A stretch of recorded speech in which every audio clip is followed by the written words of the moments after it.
In Decolonization Agnostics, Okonkwo challenges the prevailing trend of assimilating literatures created by ex-colonized peoples for social, political, and psychological remediation.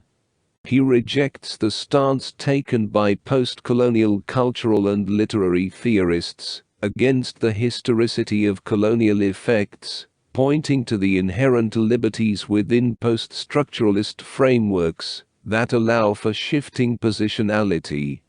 Okonkwo highlights how post-structuralism, aligned with constructionism, permits social actors to continually construct and reconstruct social reality, rendering meanings arbitrary and necessitating updates to align with contemporary exigencies. Okonkwo notes that postmodernism, in rejecting traditional historical analysis approaches, views causality and structure with skepticism.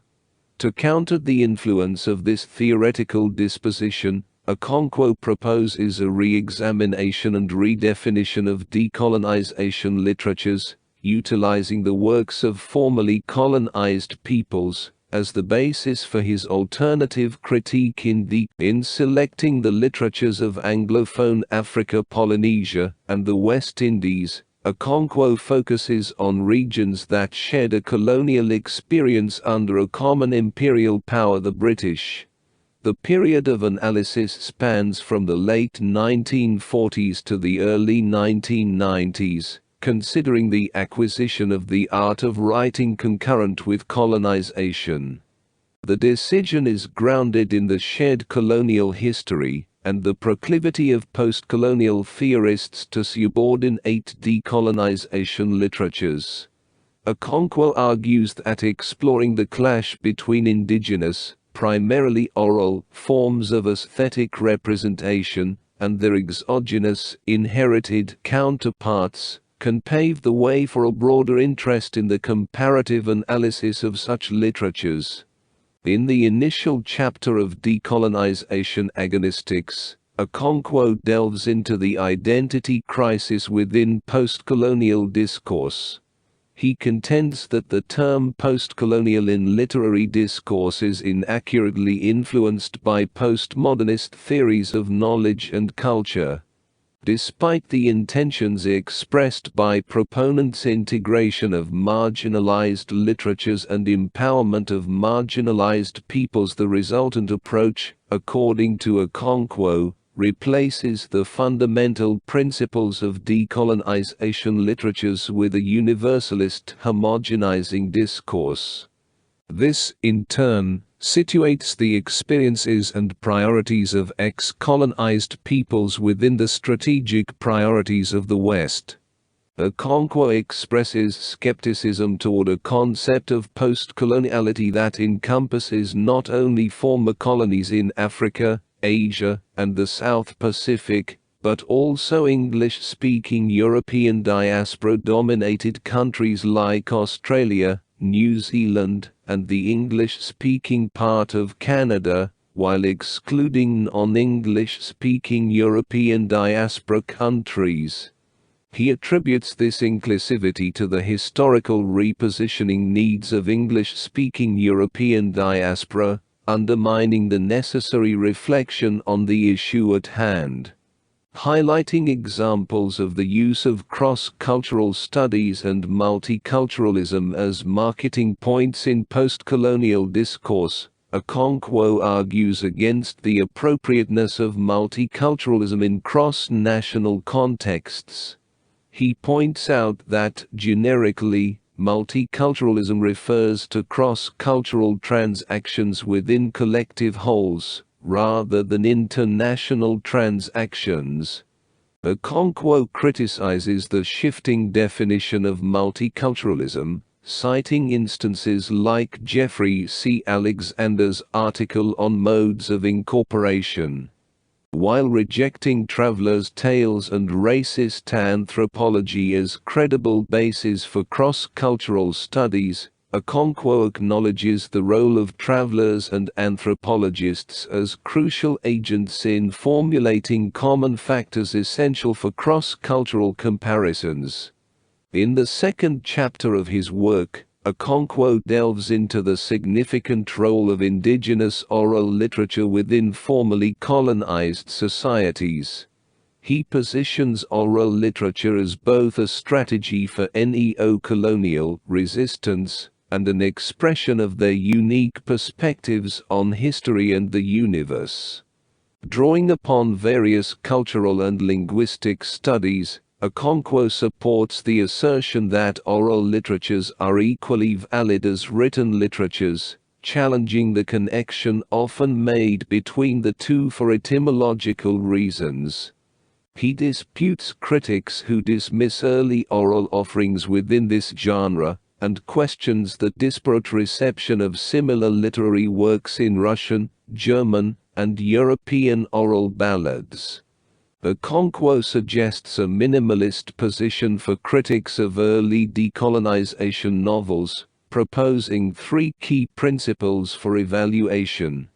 These principles involve recognizing novels that seek affirmation through the reconstruction of the pre-colonial universe, acknowledging the link between language use and the psychodynamic characteristics of the dominant cultures, and understanding that a novelist's identification depends on the proximity between the narrative. In the third chapter, Okonkwo continues to emphasize the importance of language strategies in decolonization efforts, particularly the appropriation of the colonizer's language as a tool for self-assertion and resistance. He argues that all decolonization novels aim at self-assertion or rehabilitation. Despite mainstream criticism, cultural affirmation in early decolonization novels reflects a reminiscence of the ordered universe and societal dynamics disrupted by the colonial encounter. Okonkwo draws on works by W. B. Yeats and T. S. Eliot to illustrate the idea that societies, after collapse, adapt to new conditions that enable them to rebuild around surviving core values. The chapter proposes 2 tasks for decolonization literature. Rejecting efforts to chapters 4 and 5 address the debated question of whether the consequences of colonialism are episodic or continuous. Okonkwo argues, using insightful examples, that these effects are observable in practice. He contends that the psychological consequences of colonialism are real and enduring, influencing the colonized people's relationship with Europe and their self-conception. Despite the imperfections of their indigenous world, it was disrupted by the colonial encounter. In discussing cultural affirmation in Chapter 4, Okonkwo redirects attention to the coordinates within which early decolonization novelists operated, emphasizing that self-assertion is concerned with the dynamic presence of the past in the present, allowing glimpses into the future. In Chapter 5, Okonkwo delves into the shadow side of the independence gained by ex-colonies, particularly focusing on the disillusionment experienced by many African, Caribbean, and Polynesian writers after attaining independence. This disillusionment stems from the failure of early governance structures, a complex issue attributed to various factors.